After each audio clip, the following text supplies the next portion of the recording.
Hello everyone, it's Act 3, Scene 2. The scene takes place at the Forum, a public place in Rome. The scene begins with Brutus talking to the Romans to justify the assassination of Caesar. Brutus addresses the citizens of Rome and gives them the reason that prompted him to assassinate Caesar. The only reason he gives is that Caesar was ambitious and had therefore to die if Rome was to be saved. The oration of Brutus is simple, straightforward, and altogether convincing. He killed Caesar because he wished to save Rome from the effects of Caesar's ambition. He loved Caesar as much as anyone did, but his love for Rome was more than his love for Caesar. He should not like either himself or any of the Romans to be slaves with Caesar alive.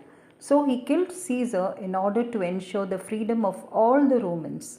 He has recorded these reasons in the archives and he has recorded Caesar's greatness too. He would request his audience to give Mark Antony the same patient hearing that they have given him.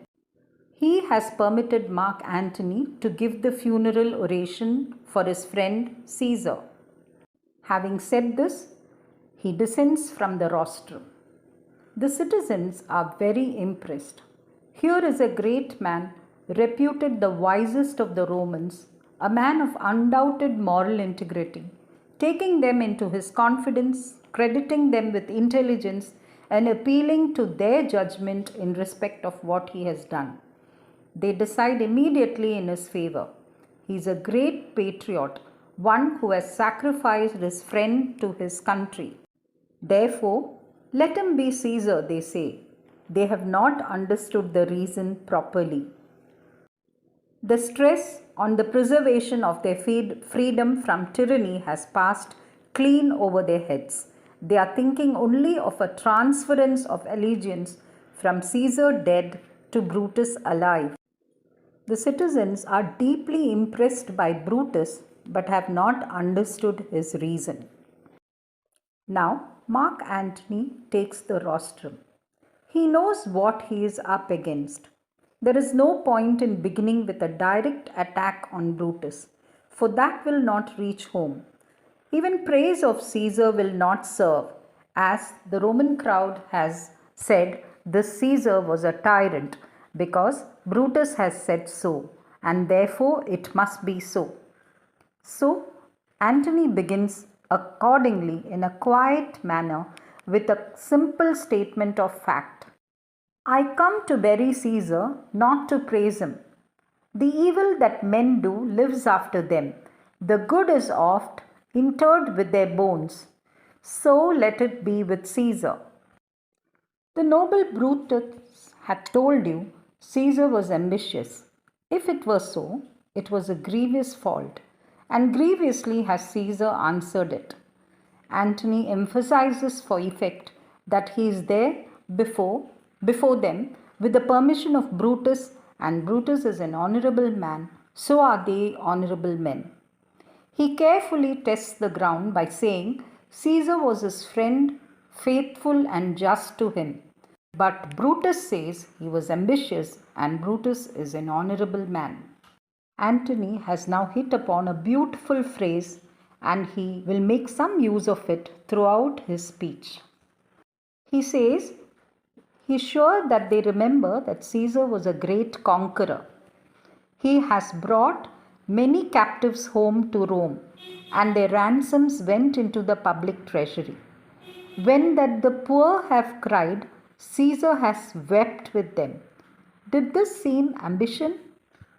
Yet Brutus says he was ambitious, and Brutus is an honorable man. They all did see on the day of the Lupercal he offered the crown thrice to Caesar, and Caesar had thrice refused it. Was this ambition? Yet Brutus says he was ambitious, and sure Brutus is an honorable man. Antony says it is not his intention to disprove anything that Brutus has said. He just wishes to say what he knows and what they themselves know. They all did love Caesar once. What stops them from mourning Caesar now? He exclaims sadly, perhaps a little angrily also. O judgement, thou art fled to brutish beasts, and men have lost their reason. He asks them to bear with him as he has been overcome with emotion now. He pauses in his speech and says, my heart is in the coffin and I'll have to wait till it comes back to me. It's a very effective pause. Antony is a clever player. There is no doubt that he is moved by his emotions, but he grabs that opportunity to gauge theirs. He hears them talk amongst themselves, analyzing what he has said. Mark ye his words, he would not take the crown. Methinks there is much reason in his saying. Poor soul, his eyes are red as fire with weeping. There is not a nobler man in Rome than Antony. Antony turns to face the crowd once again, and another Roman silences the crowd. Now mark him, he begins to speak. He says, but yesterday Caesar was great, and they loved him. Now no one seems to care for him. If Antony were to stir their hearts and minds to mutiny and rage, he will be doing a great wrong towards Brutus and Cassius. They are honorable men. Antony assures he will not wrong them, rather wrong the dead Caesar himself and the Roman crowd than wrong those honorable men. With this disclaimer, Antony is ready to employ a tactic that will slowly turn the tide of public support to Caesar and Antony. Yes, be prepared for more drama, passion, tears, anger, and ultimately the cry for revenge in my next video.